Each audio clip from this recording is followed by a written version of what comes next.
नमस्कार और साक्षी news network पर आप सभी का स्वागत है। इस वक्त हम हैं अयोध्या स्थित प्रसिद्ध हनुमानगढ़ी मंदिर में और मेरे साथ हैं प्रमुख महंत श्री महंत राजू दास जी। सर, आपका बहुत बहुत स्वागत है प्रभा साक्षी पर। वैसे तो हम देख रहे हैं कि उत्तर प्रदेश की कानून व्यवस्था की चर्चा पूरे देश दुनिया में होती है, लेकिन आजकल एक तुलना हुई है कि बिहार और उत्तर प्रदेश में, उत्तर प्रदेश के बारे में कहा जाता है कि यहाँ पर अगर माफिया कोई है तो वो उसका मिट्टी में मिलना तय है। साथ ही हम देखते हैं बिहार प्रदेश है, वहाँ पर माफियाओं को जेल से निकाला जा रहा है, उनके राजनीति में दोबारा से पदार्पण के प्रयास किए जा रहे हैं। क्या फ़र्क देखते हैं आप उत्तर प्रदेश और बिहार में? ये संदेश क्या है? पहले तो प्रभा साक्षी चैनल के सभी दर्शकों को ढेर सारा मंगल कामना, और आपको भी। दिल्ली से चल के आप अयोध्या आए और इस महत्वपूर्ण विषय पे हमसे आपने चर्चा किया, तो प्रभु श्री राम की कृपा दृष्टि और महाबली हनुमान जी का आशीर्वाद सभी राम भक्तों पे, सभी सनातनों पे, हिंदुस्तान में रहने वाले हर एक नागरिक पर बना रहे, ऐसा मंगल कामना, ऐसा आशीर्वाद। विषय आपने बहुत गंभीर उठाया है। उत्तर प्रदेश की जो पूर्व की स्थिति रही, वो हर व्यक्ति को जानकारी है कि जेल से निकलने के बाद, ठोकने के बाद, हत्या करने के बाद, बलात्कार करने के बाद पुनः वो जेल में चला जाता था। जी। पता ही नहीं चलता था वो कब निकला, कब चला गया। जी। स्थिति यह थी कि मज़ारों के नाम पे, तमाम ऐसे चीज़ों के नाम पे, बाउंड्री वाल के नाम पर लोगों का अतिक्रमण, जी। एक कौम, एक मजहब, एक संप्रदाय की बात करना, खुद टोपी पहन लेना, दूसरे को टोपी पहना देना, जी।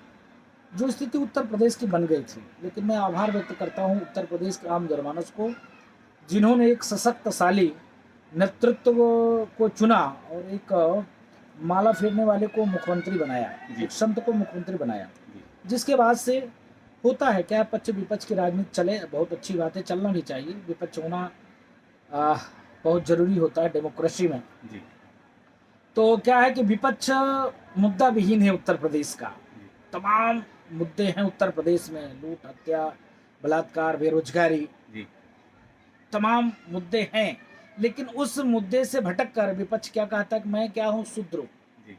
विपक्ष क्या कहता है, विपक्ष के नेता, कि नहीं, तुलसीदास डूबे है, ये रामचरितमानस को जला देना चाहिए, हमारी सरकार बनेगी तो रामचरितमानस को फाड़ देनी चाहिए।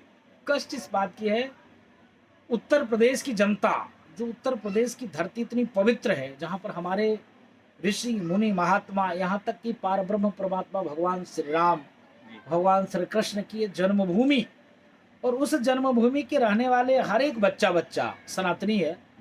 ठीक है, आप राजनीति करिए, बहुत सुंदर है, बहुत अच्छी बात है, लेकिन राजनीति के नाम पर रामचरितमानस को फाड़े जाना, राजनीति के नाम पर भगवान कृष्ण को गाली देना, किसी की पार्टी कार्यालय में श्रीमद् भागवत गीता को फाड़ना, यह दुखद था, निंदनीय था, जिसका परिणाम स्वरूप है कि विपक्ष खत्म है। अब रही बिहार की बात। बिहार में जिस प्रकार से एक शिक्षा मंत्री का बयान आता है, वो भी ऐसे जगह बयान आता है जो शिक्षा के मंदिर में, ऐसा बयान देना दुखद रहा, निंदनीय रहा। लेकिन अब अपराध भी बहुत तेजी से बढ़ रहा है। जिस प्रकार से बीजेपी के नेतृत्व में यही माननीय नीतीश कुमार जी की सरकार थी, तो अपराधी के ऊपर थोड़ा सा लगाम लगा हुआ था, लेकिन बीजेपी और नीतीश जी में थोड़ा सा खटाहस हुई, तो फिर से वहां अपराधी का बढ़ना स्टार्ट हो गया। लेकिन जब से इनका सरकार गया है, दोनों में कटुता आई और सरकार चली गई, तब से देखिए अपराधी जेल के लिए अलग कानून बन जाता है, जेल से अपराधी को बाहर लाया जाता है। यही उत्तर प्रदेश है कि उत्तर प्रदेश में गाड़ी पलट जाती है, यही उत्तर प्रदेश है साइकिल पलट जाती है, यही उत्तर प्रदेश है चलते चलते लोग पलट जाते हैं। वही प्रदेश बिहार है कि अपराध इतना बढ़ गया है कि लोगों को पलायन। आप देखिए, मेरी बात को अन्यथा मत लीजिएगा, हम किसी भी धर्म को गाली नहीं देते, लेकिन किसी को भी अधिकार नहीं है कि हमारे सनातन को गाली दे। आपसे मैं सवाल पूछता हूं आपके चैनल के माध्यम से उन लोगों से, क्या रामनवमी का पर्व हम हिंदुस्तान में ना मनाएं? क्या Afghanistan, Pakistan, Kabul, Kandahar, Syria, Iran, Iraq में मनाएं? क्या रामनवमी, हनुमान जयंती का पर्व यहाँ ना मनाएं तो कहाँ मनाएं? आप 5 वक्त की नमाज पढ़ते हो, मुझको कोई समस्या नहीं होती, खूब लाउड स्पीकर लगाते हो, खूब शोर शराबा होता है, खूब हल्ला गुल्ला होता है, कभी मुझको कोई इतराज नहीं।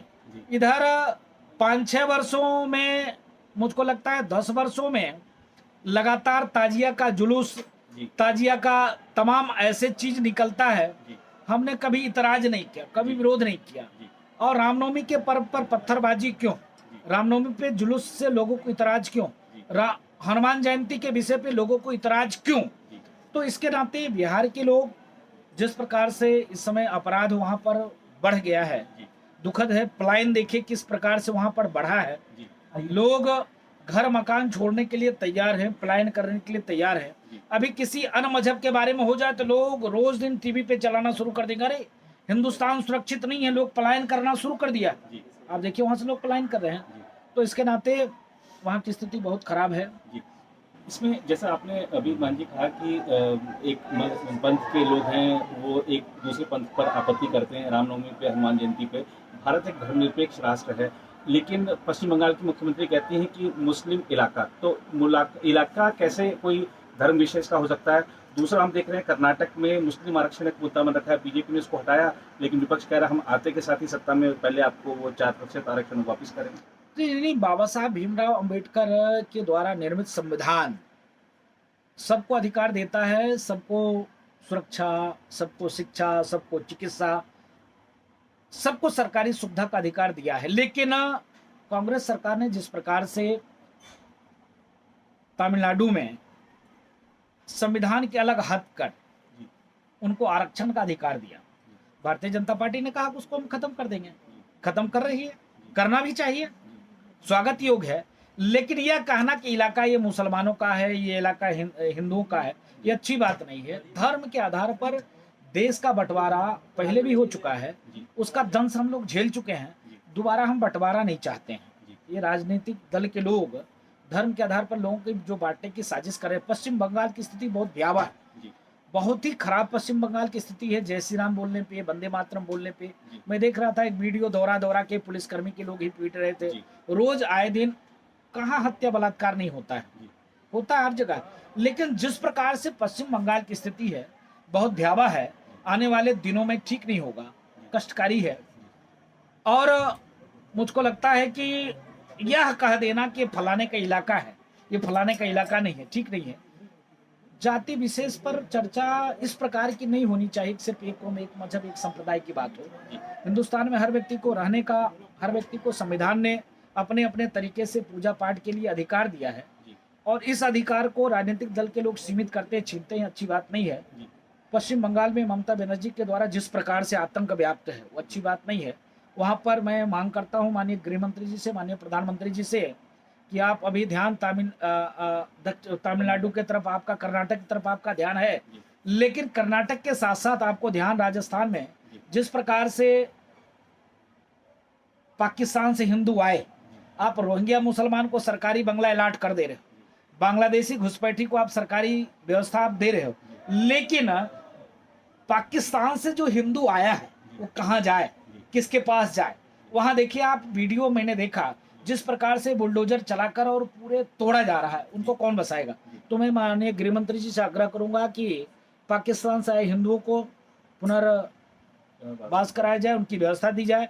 और पश्चिम बंगाल में जिस प्रकार से हिंदू प्रताड़ित हो रहे हैं, जी बिहार में जिस प्रकार से लोग घर छोड़कर जा रहे हैं, ये तीनों जगह पर सरकार को ध्यान देना चाहिए। चुनाव में सरकार अभी मस्त है और कर्नाटक में सरकार आपकी बने कि ना बने, लेकिन हम लोग अपेक्षा करेंगे कि भगवे की सरकार बने, ये अपेक्षा करेंगे। लेकिन आपसे ये भी अपेक्षा करेंगे इन 3 राज्यों में हिंदुओं के साथ जो दुर्व्यवहार हो रहा है उसको भी ध्यान दें और देखें। जी। आपने बात करी नीतीश जी की, अखिलेश जी की और ममता बनर्जी की।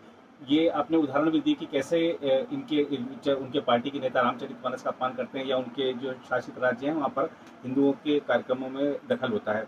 लेकिन ये सारे के सारे नेता अब इकट्ठे हो रहे हैं मोदी जी को 24 में हटाने के लिए। आपको लगता है सफल हो पाएंगे? क्योंकि महागठबंधन बनाने के प्रयास बहुत तेजी के साथ चल रहे हैं, कोई कलकत्ता जा रहा है, कोई लखनऊ जा रहा है, सब मिलजुल कर पाएंगे? नहीं, महागठबंधन तभी सफल होगा जब एक दूसरे के ऊपर विश्वास करेंगे। मुझको लगता है विपक्षी एक दूसरे के ऊपर विश्वास ही नहीं करता।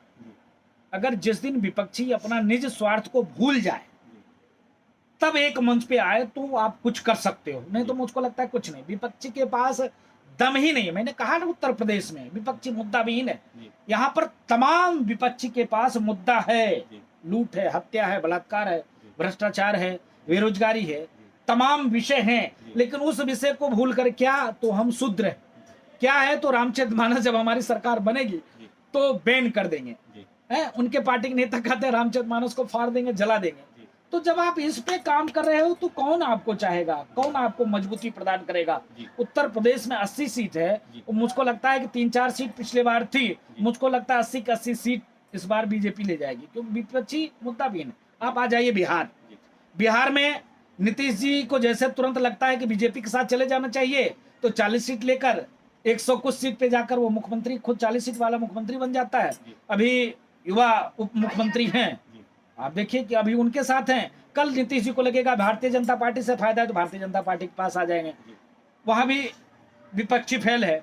पश्चिम बंगाल में ममता बनर्जी थोड़ा सा चाह तो रही हैं, लेकिन वो भी फैल कर जा रही हैं। उनकी इच्छा हो जाती है कि नहीं मैं ही प्रधानमंत्री हो जाऊं, तो ऐसे नहीं चलेगा। विपक्षी को एकजुट होकर लड़ाई लड़ेगा तभी विपक्षी थोड़ा सा बीजेपी से लड़ पाएगी, नहीं तो नहीं।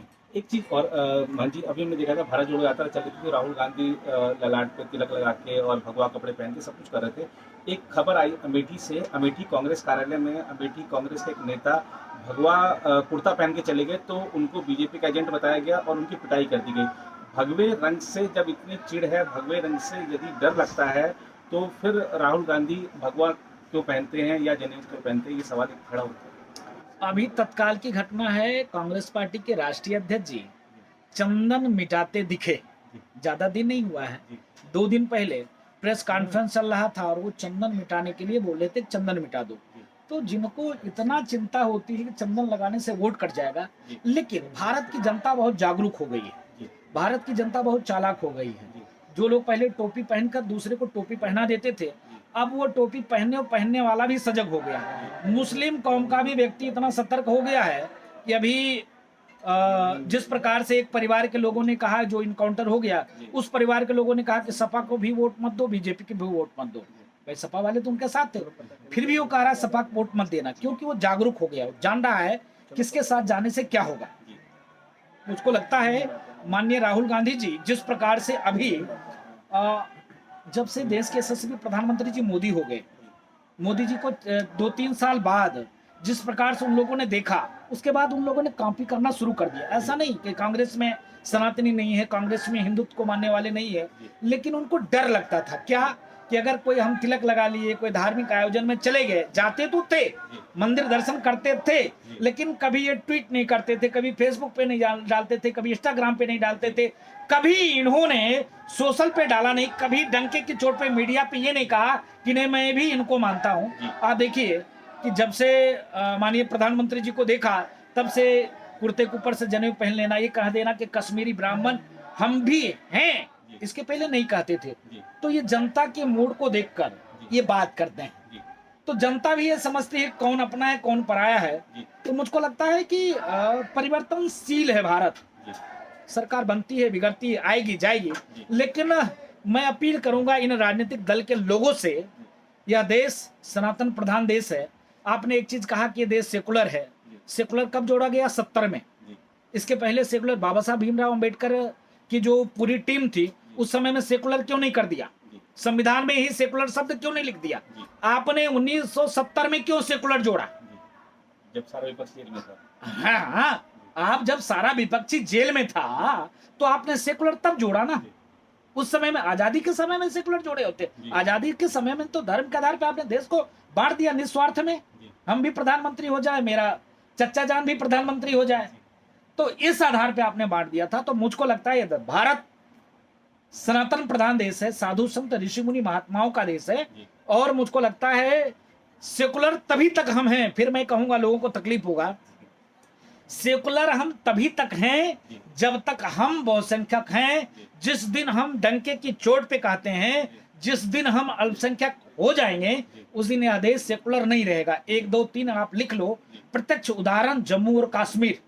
जम्मू कश्मीर से हिंदू भगाया गया तो लोगों ने कह दिया कि कश्मीरी ब्राह्मण भगाए जा रहे हैं। पंडित मारा जाए, किसको कोई परवाह है क्या? नहीं, सब लोग चुप हो गए। क्या? अरे यार पंडित ही तो है, जाने दो, हटाओ, नाम मत लेना। जाने दो, लेकिन कश्मीरी हिंदू मारे गए, लेकिन विधर्मियों ने उसको कश्मीरी ब्राह्मण का नाम देकर मामले को दबा दिया। आप देखिए, ज्यादा दूर मत जाइए, दिल्ली की अभी तत्काल की घटना है। दिल्ली में एक जगह है जहां पर लोगों ने मकान खाली कर दिया और किनारे हो गए। अब वहां क्या इलाका किसका है? तो मुसलमानों का इलाका है, तो रामनवमी का जुलूस इधर से नहीं जाएगा। अरे भाई, जब संविधान प्रधान देश है, डेमोक्रेसी है, सेकुलर है, तब तो आप इलाका तो सिद्ध कर दिया कि वहां से रामनवमी का जुलूस नहीं जाएगा, हनुमान जयंती का कार्यक्रम नहीं होगा, क्योंकि मुसलमानों से डर है दंगा हो जाएगा। जिस दिन वो बहुसंख्यक हो जाएंगे उस दिन पुरानी स्थिति हो जाएगी। इसके नाते अभी भी सजग और सतर्क होने की जरूरत है, अभी भी सनातन पे कार्य करने की जरूरत है। जिस प्रकार से आए दिन रोज धर्मांतरण चल रहा है, लव जिहाद के प्रकरण चल रहे हैं, लैंड जिहाद के प्रकरण चल रहे हैं, बहुत गंभीर विषय है। आप भाजपा को वोट तो दे देते हैं, ठीक, अच्छी बात है, सरकार बन भी जाती है, बनेगी भी, लेकिन अभी ये जमीनी स्तर का विषय है, इस पर भी काम होना चाहिए। बिल्कुल। और अंतिम प्रश्न आपसे, मान जी, प्रधानमंत्री जी के मन की बात की 100वीं कड़ी प्रसारित हुई है, संयुक्त राष्ट्र से भी उसका प्रसारण किया गया है, देश दुनिया में अलग अलग जगहों पे इंतजाम किए गए थे, लोगों ने इसको सुना। कैसे देखते हैं आप, प्रधानमंत्री ने एक रिकॉर्ड कायम किया है 100 एपिसोड, और आज का जो जमाना है हम देखते हैं कि सोशल मीडिया पर लोग तमाम तरह के अपडेट्स पल पल लेते रहते हैं, ऐसे में मासिक कार्यक्रम को सुनने का इंतजार करना ये दर्शाता है कि शायद जनता के मन की बात है। नहीं, देखिए क्या है कि प्रधानमंत्री जी आम जनता के मन में बस चुके हैं। तो प्रधानमंत्री जी चाहे थाली बजवा दें, चाहे ताली बजवा दें, चाहे दिया जलवा दें, हर व्यक्ति का भाव होता है कि प्रधानमंत्री जी बोल क्या रहे, प्रधानमंत्री जी कह क्या रहे, प्रधानमंत्री जी कैसा कार्य कर रहे हैं, क्योंकि लगातार उनकी जो एक्टिविटी है वो पूरे देश के लिए पॉजिटिव है। उनकी जो ऊर्जा है, एनर्जी है, वो लगातार 24 घंटा निरंतर कार्य करते ही रहते हैं। अभी तक हमने कभी नहीं सुना कि प्रधानमंत्री जी का तबीयत खराब हो गया और हॉस्पिटल में है, पानी चल रहा है, इस कार्यक्रम में नहीं आएंगे। बाकी तमाम लोगों को छींकते हुए देख लिया, बुखार में देख लिया, कोरोना पॉजिटिव में देख लिया, लेकिन लगातार निरंतर कार्य करते हैं। वो अद्वितीय व्यक्ति हैं। और मन की बात में मुझको लगता है जिस प्रकार से उन्होंने, क्या है, ग्रामीण स्तर में अभी भी रेडियो की हर व्यक्ति सुनता है, मन से सुनता है। तो मन की बात मोदी जी के हर व्यक्ति सुनता है, और मन की बात में ये है कि जो जमीनी विषय है उस चीज को मोदी जी उठाते भी हैं, इसके नाते दिल से लोग छू जाता है, इसके नाते मन की बात को सुनते हैं, और एक मुझको लगता है रिकॉर्ड कायम हो रहा है। जी, बहुत धन्यवाद महंत जी, आपका अपने बड़ी प्रखरता से सामयिक विषयों पर अपनी बात रखी, और आपने जैसा कि शुरू में हमारा स्वागत किया। मैं आपको एक चीज़ और बताना चाहूँगा कि अभी आते ही फेसबुक ने एक अलर्ट दिया कि ठीक 4 साल पहले आप आज के दिन हनुमानगढ़ी मंदिर आए थे, तो ये भी एक संयोग रहा आपके, और भगवान के दर्शन भी हुए। बहुत बहुत धन्यवाद इस चर्चा से जुड़ने के लिए। बहुत बहुत साधुवाद, ढेर सारा मंगल कामना, ढेर सारा आशीर्वाद। अगर आप भी लेना चाहते हैं देश दुनिया की तमाम जानकारी, तो आज ही सब्सक्राइब करें हमारे चैनल को। साथ ही नीचे दिए बेल आइकन को जरूर दबाएं ताकि हर अपडेट आप तक पहुंच सके।